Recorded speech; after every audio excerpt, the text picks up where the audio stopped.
Okay, ladies and gentlemen, in this video, what I want to do is look at arguments, how to identify them, and how to construct these arguments. Now, what is an argument? Many times people confuse argument with talking out loud or shouting at one another. An argument is basically a situation in which one sentence or statement supports or leads to or infers another statement. Just making a statement is not an argument. You can say it loudly, still not an argument. An argument, again, is in which one statement is going to lead to, support, or infer another statement. Now, why are we constructing arguments? The reason is that most of us, nearly all of us, have things we believe in. We believe things to be true. What we're trying to do is find out if our beliefs have enough reasons to support them. Should we really base our lives upon these beliefs? So whenever we construct arguments, what we're trying to do is trying to build confidence in what we claim to be true and strengthen our belief in what we discovered to be true. Again, in order to have an argument, you must have two statements or a sentence in which one leads to or infers another. Now, the sentence which infers or supports the second sentence is called the premise. Now, this will lead, at least one sentence will lead to at least another sentence or conclusion. The conclusion is what we claim to be true. We're not saying it's 100% true, but we got now good reasons to support our belief. So the belief we have there is going to be the conclusion. The premises, on the hand, need to be facts. They are facts. On the other hand, the conclusions are beliefs which are supported by these other sentences or supported by the premise. Let me give some examples of arguments.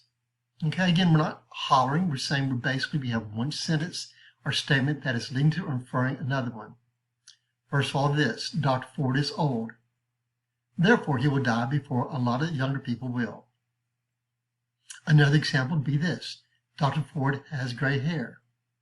Therefore, he must be old. Now, we're not saying these are good arguments or bad arguments. We're just saying they are arguments because we're claiming that the first sentence or one of the sentences is inferring the other sentence, leading to conclusion. We have a premise and also a conclusion. The first parts, again, infer or support the second parts of the sentences. Now, there are two types of arguments. The first argument is called an inductive argument. What we're saying is that the argument or the conclusion is probably true. Okay, we got good, strong ability that the conclusion is true. A deductive argument, on the other hand, says that I've proved the conclusion 100%. Again, the argument is probably true is inductive. A deductive argument says, no, we have proved 100% that the argument is true. Now, it is important that you know the difference between the two kinds of arguments. If you don't, you may get caught in a trap. For example, every now and then you'll hear people say, well, you did not prove your claim 100%. Well, it depends on what kind of argument you're using. For example, if you're claiming that right and wrong exists absolutely, you're not going to be using a deductive argument. You'll be using an inductive argument, showing strong probability. Does God exist? You cannot prove 100% that God exists, but you do show strong probability that God exists. So don't fall in the trap going 100% provability or reject you. Very few things can actually be proved 100% in that way. So therefore, make sure you know which type of argument you're actually engaged in. Now let's look at two examples. One of them is inductive, one is deductive. Here you go. Which one is inductive, which one is deductive? First of all, Dr. Ward has gray hair, therefore he must probably be old. Second one is Dr. Ford is married, therefore he has a spouse. When it's all said and done, one is deductive, one is deductive, one is inductive. Okay? So which is inductive, which is deductive? It's very obvious that the first one is inductive. Dr. Ford has gray hair, therefore he must probably be old. What gives it away? The word probably. If you have any kind of argument in which the word probably or is there or should be there, then you know that is inductive. On the other hand, deductive argument, this is 100% provable. Dr. Ford is married, therefore he has a spouse. Why is that deductive? Why is that 100% provable? Because in order to be married, you must have a spouse. Now let's focus first of all on deductive arguments. There are two types of deductive arguments. Both of them are going to claim that the premises lead 100% to the conclusion. That's the claim. Now here's the deal. A valid argument is a deductive argument in which the sentences or the premises actually do lead 100% to the conclusion. For example, Dr. Ford is married, therefore he has a spouse. That is a valid argument because the first sentence leads 100% to the conclusion. An invalid argument is this. They do not lead 100% to the conclusion. Now they can say all day long they do, but they do not lead 100% to the conclusion. So therefore, both of these are deductive arguments, but one is valid because the premises do lead 100% to the conclusion. Invalid argument, they do not lead 100% to the conclusion. Here we have two examples of deductive arguments. One is valid, one is invalid. Okay, which of these has the premises leading 100% to the conclusion? Which one does not? Okay. All whales are mammals. People are mammals. Therefore, people are whales. Do the first two premises lead 100% to the conclusion? Second one is this. Dr. Ford is a Smurf. All Smurfs are blue. Therefore, Dr. Ford is blue. Do the first two sentences lead 100% to the conclusion? The first sentence is actually invalid. It's a deductive argument. The claim is that these are leading 100% to the conclusion. But they don't lead 100% to the conclusion, even though they claim they do. It's true, all whales are mammals. That's true. People are mammals. That's right. But people are not whales. Why is that the case? It's because whales are not the only animals that are mammals. People are mammals, dogs are mammals, etc. Mammals is a huge term that includes many different kinds of animals. On the other hand, we're not saying that Dr. Ford is a Smurf, but just look only at the argument itself. It says Dr. Ford is a Smurf. All Smurfs are blue. Therefore, Dr. Ford is blue. That is a valid argument.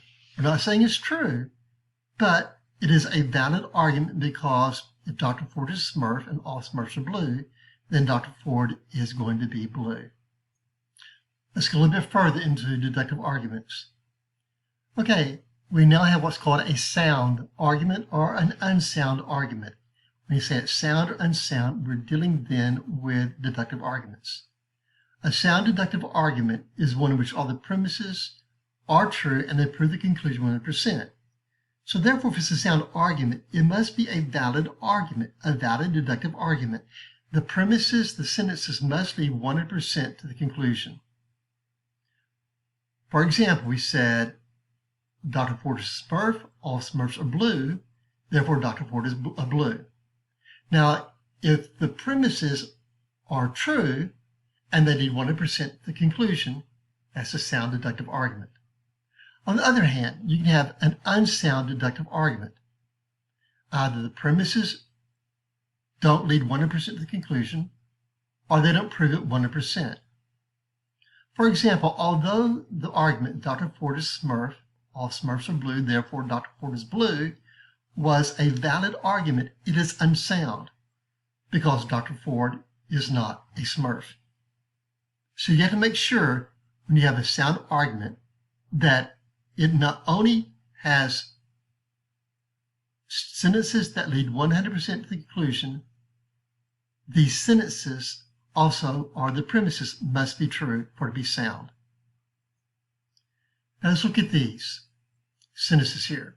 These arguments, are they sound or unsound? First argument is this: Dr. Ford is an American.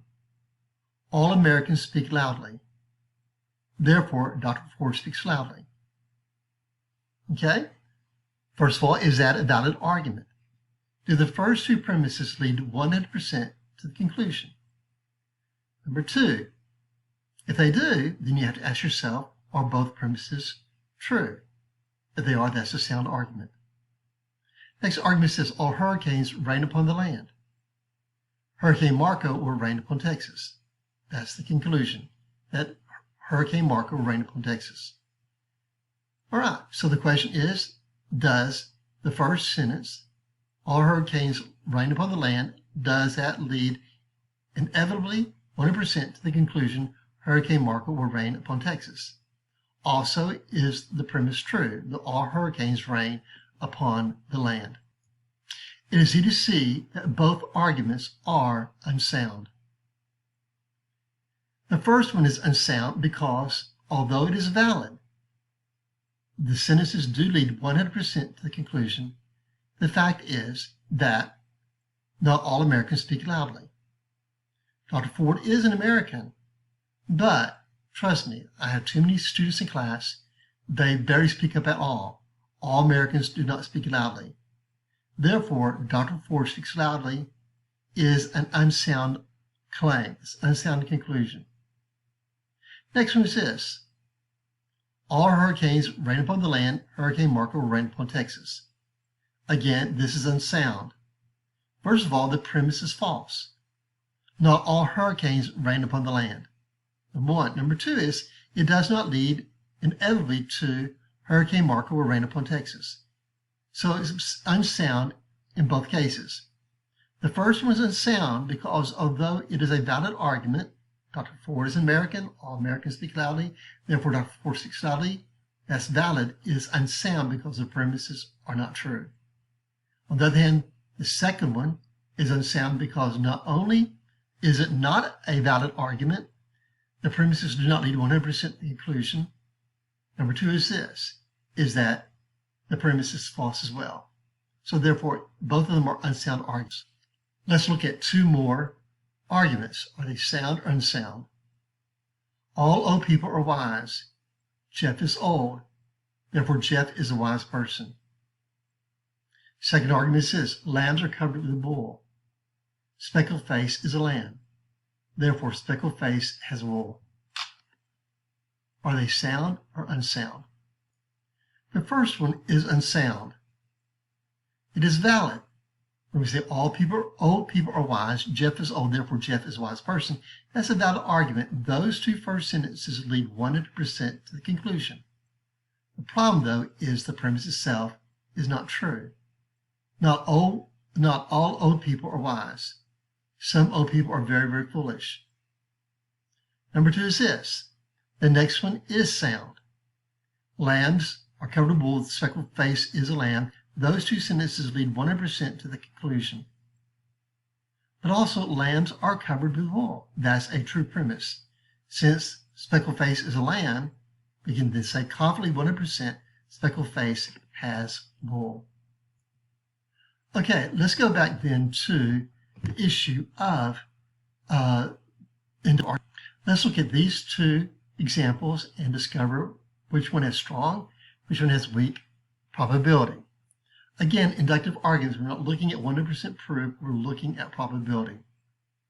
First of all is this. If you study hard, then you'll make good grades in school. And we want to inject the word probably. If you study hard, then you'll probably make good grades at school. Next one. If you can speak French fluently, then you probably can be a hairstylist in Paris. Are they both strong, has strong probability, or weak probability? Again, this is easy to discern. Bottom line is this, if you study hard, you may not make good grades in school, but you probably will. Most people make the grades they work hard to get, or don't work hard to get. Weak probability on the other hand says this, if you speak French fluently, then you can be a hairstylist in Paris. Why does the first sentence lead to the second? There are a lot of people in Paris who can probably speak French very fluently since they are French, but they'll be terrible hairstylists. So that'd be a weak probability. We'd probably reject this one. Again, we want to find out what has strong probability, what are strong arguments in order to base our lives upon. You'll be making some very, very important decisions in your life, and you'll make sure you have the best arguments, best ideas to which to base your life upon.